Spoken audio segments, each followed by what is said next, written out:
prier pour la famille naïe. Quelqu'un de différent. Oh, Nansela naïe. Bomo ekokota. Oh, Nansela naïe. Bénédiction kokota ne sika ya bila kelbabe. Quelqu'un de différent. Oh, yé aboya koriwa a été bien aimé. Family history. Et ça, quand la sonia côté na kati na consécration, quelqu'un de différent. Il y a un moment des autres localelo, monde des autres locales ba diplôme ma capacité, monde des autres locales ba savanté, mais monde des autres locales ba quelqu'un de différent. On va reconnaître la différence dans la lignée de la famille. On va reconnaître la différence dans le quartier. Ba les battre au monde dans les autres locales.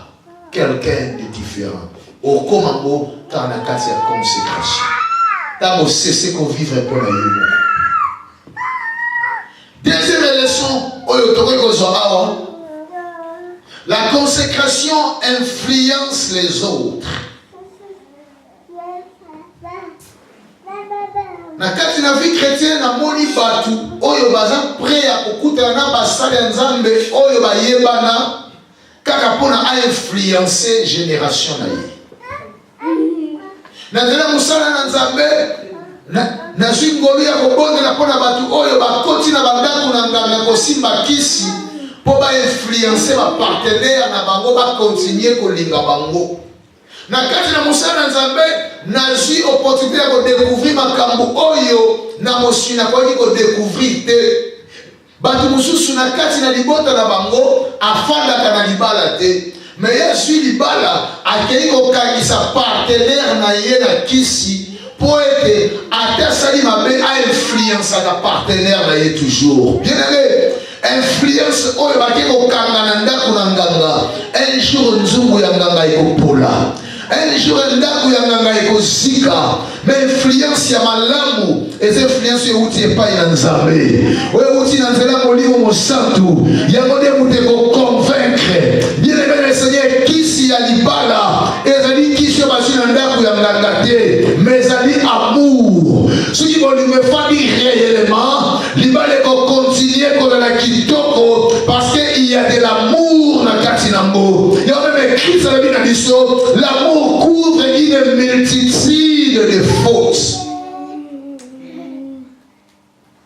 Ndeko moko na Congo asala la confession pour na pasi ndeko na koma kilokola nganga. Mais na kati na ye ala na ye na kisite ala na ye pe ndokite. Mais pour na pasi eleke bele bato bazoluka bakoma ba député ndeko na siko pa na ye sena confession na ye atala bafino ba Nigérien atala façon banganga ba opéra kanda ba momo so akangango.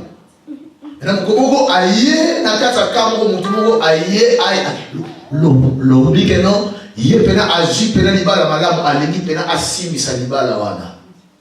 Sikoyo nganga wana oya feka tuniye ba défaut ya mobile mezanine apesi ba qualité mobile mezanine apesi. Bien aimé, ndeko wana aiki koza propre mwana na ye aiki ko brancher na libala na mutu wana. Maintenant oya aiki ko luka kisa libala a perdre ki libala. Nde esika ki ko réfléchir que nganga za ki nganga ya soluté. Pourquoi on appelle cet exemple? Parce que Béni va besoin d'influencer par tout sous. Mais va utiliser l'iloko ya Satan. Parce que on a besoin d'influencer quartier. Irlande Yemangai, Irlande Yokangai, Irlande reconnaître Ngai. Dans la Congo na Irlande, dans le Damula, Bamolangai, dans l'idée d'influencer. Mais influence, oh, il y a des Goluka. Et cette influence, il y a des locaux, il y a Satana. Oyo epekisani epai na Nzambe. Ya tout le monde ba kebelelo ba simikisi pour une alliance influencer ba sous. Alors bien aimé, influence ya malamu et voilà nzela ya consécration. Ya mona kati na Bible ba tu o ba influencer ki ba génération na bango, baza ba to ba mena ki vie ya consécration. Eli to yebi azali prophète moko na Bible oyo ye akanga mbula pe afongola mbula pe akitisa moto likolo moto ikiti. Maintenant il y a une adresse à Eli azate bata sabiso Eli Nzamba tindi na Torah ya Kérit. Nzamba dit sur Laurent Torah ya Kérit et quelle est la Sarepta. Donc via Élie, ils appellent une illustration. Il y a Luc chapitre 9 verset 57. Que ba rena bana ba talière, bandeke bana ba sala na bango, mais moi na mutu azali sika ko ça motute. Donc esika oyo kola ko ba kende ya ba OK. Message là ce dimanche la semaine passée. C'est ça bien aimé dans le Seigneur. Pour influencer ba tout na vie na yo, il faut dans la carte vie à consécration. Moïse a déjà ba bien que un prophète mon côté na carte na mokili oyo asala makambo Moïse asala. Pe Moïse abandaki kosola na Nzambe boye ndenge nazo ko exhorter bino ndenge nazo te ya bino. Bazo sola na Nzambe boye na ndoto te ke faut que le kolala faut ko ta retraite te. Bazo sola boye azo yoka Nzambe paso yoka ye. Mais Moïse a une vie à consécration. Bien mais pour que ça 40 jours il kola ngomba, faut la vie à consécration. Pour influencer génération na yo. On a besoin, il y a aussi bakicité. On a besoin d'emmener vie à consécration. Il y a des gens qui ont foutu un ticket d'avion. Il y a des gens qui ont fait la télévision. Bataille le beaucoup. Ils ont fait ma bête. Mais bien aimé, au coup de la mosali, il y a des gens qui ont attiré le beaucoup. Mais ceux qui ont fait grand, ils ont fait grand. Ceux qui ont fait pour biso nyonso tokorelie nzela moko te fo bato mosusu baza likolo bato mosusu baza na moyen bato mosusu baza na se vie eza nde mwana bien aimé consécration influençaka bato mosusu yamoni Christ azalaki na vie ya consécration abandaki koinfluence bato mpo na kati ya influence il y a des influences oyo ezowuta na bonzambe ils appellent na influence moko satanique bato mosusu bazo influencer bato sataniquement bazwi kombo na yo bakende nango na kati ya ndako ya nganga parce que patron asepelaka kaka na nga soki alamuki na ntongo alinga promouvoir bato apromettre bato ezala kaka ngai bainfluence moko satanique mais nzambe alingi oyo ya biso influence euta na nzela ya komikaba mpo na ye. Amen, amen. Avant-dernier point, la consécration fait grandir la gloire de Dieu. Bien aimé, ceux qui te sont menés via consécration, quel bon Nzambe et kobanda ko la kati na biso. Ya muzaki temo Nzambe a permettre ko bota ya Samson, Nzambe a besoin kembo na ye ezonga sous ses pas na ye parce que kembo na biso na kati ya Israël était ba perdaki gloire. Moko ya raison que mettre gloire eza sous pembe na yo te, tant on na scène occupation. Au komi na scène ba défaite moko accéléré, ba défaite moko répétitif, ba défaite wana ezali épreuve Nzambe te, ezali ya Nzambe te, mais ezali bien aimé évidence ya ikabo de gloire ya Nzambe comme mosika na yo. Yango omoni bien aimé c'est-à-dire première fait la consécration pour ça tout quelqu'un de différent. Oh Israël ça qui n'a pas besoin. Parce qu'il va tenir sur la taille de moko. C'est dit mutu moko est différent. Mais pour mutu on a gardé différence sur le Seigneur qui la consécration. Est-ce que ça passe ou ça casse? Deuxièmement, c'est dit mutu moko oyo a influencer les autres, a influencer la Philistin. Dans la consécration là. Et puis troisièmement, bien aimé consécration ezali ko kolisa biso na nkembo na Nzambe. Nkembo na Nzambe ekozala na kati ya vie ya consécration.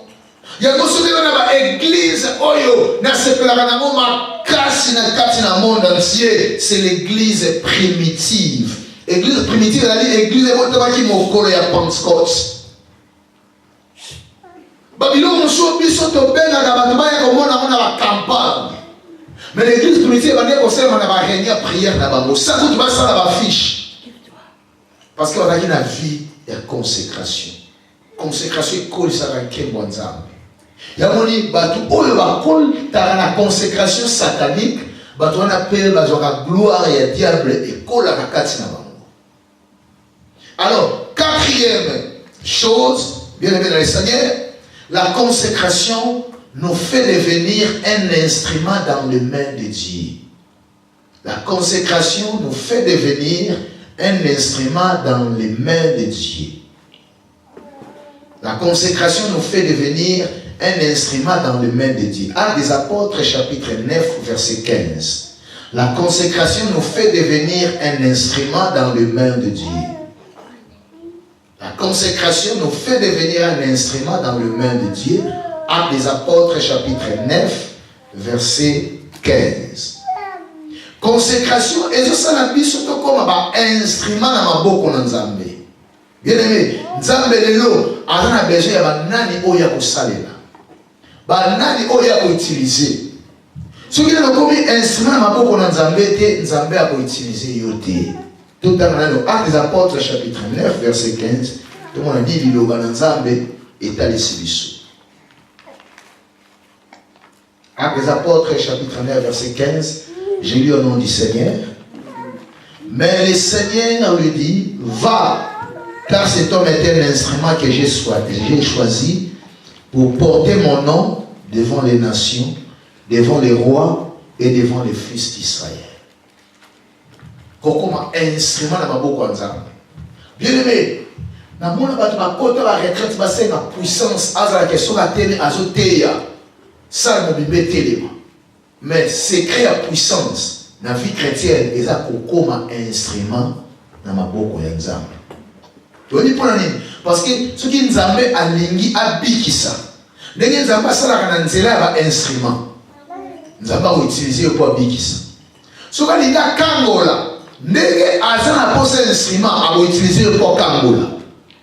Ce qui est à l'ingui à bikisa kebola à utiliser yo pour mon kebola yo.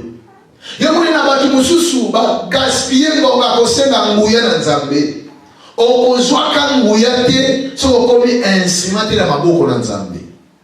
Po ba kopeso nguya lelo, mais okomi instrument na maboko ya Dieu, o ba utiliser nguya wana pona koboma. Ndenge ba tebele na kati na ngombe be lelo bakabaka batu na Satana. Soko sali mabe ba kobondela ba kolekisa oli bososo ki ndenge nini ba ko prier pona partir ya mukolo wana Satan zui en charge. Si vous avez un enfer, vous avez un paradis. Il y a des contextes dans la Bible. Pour utiliser vos photos, il y a une révélation à contexte. Pourquoi il y a un contexte? Il y a un dangereux. Vous avez appelé ça notre puissance. Vous avez un instrument dans ma bouche. Alors, bien aimé dans les Seigneurs, en quelques mots, dans la c'est que la consécration. La haute consécration que vous savez. Consécration, c'est-à-dire qu'on transforme le biseau dans quelqu'un de différent. C'est-à-dire qu'on influence les autres. Et ils ont connu ça, quel bon exemple de quatre na biseau. Et ils ont connu ça biseau par instrument dans ma bouche yanza. Bien aimé, ceux qui osent créer dans la puissance à partir de l'élo. Banda ko komi sa instrument na boko Nzambe. Bon ndenge Nzambe asala kana nzela ba instrument ola ko banda ko utiliser yo. Pour nkembo na.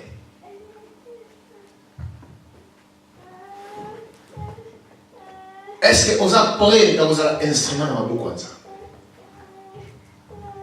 Pour un instrument na boko Nzambe, faut valeur na yo moko bien aimé dans le Seigneur. Overestimation na yo il faut kufa.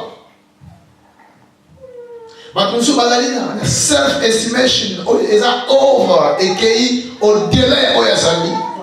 Faut pride na yo kufa bien aimé dans le Seigneur. Faut self-value na yo kufa. Faut comme un instrument na maboko na Nzambe. Na maboko na Nzambe, faut comme un instrument faut brisement. Muto bazolobela akozala instrument pendant que Nzambe est à Paul. Mais Paul a bazoloba. Paul wana akutanaki na Nzambe avant zaki na sol. Mobomi abatu. Nzambe alingaki a transformer na kati na vie à consécration. La consécration bien aimé, il y a une capacité à plaire na Nzambe. tala tina tokotelema tobondela Nzambe. Oh Seigneur.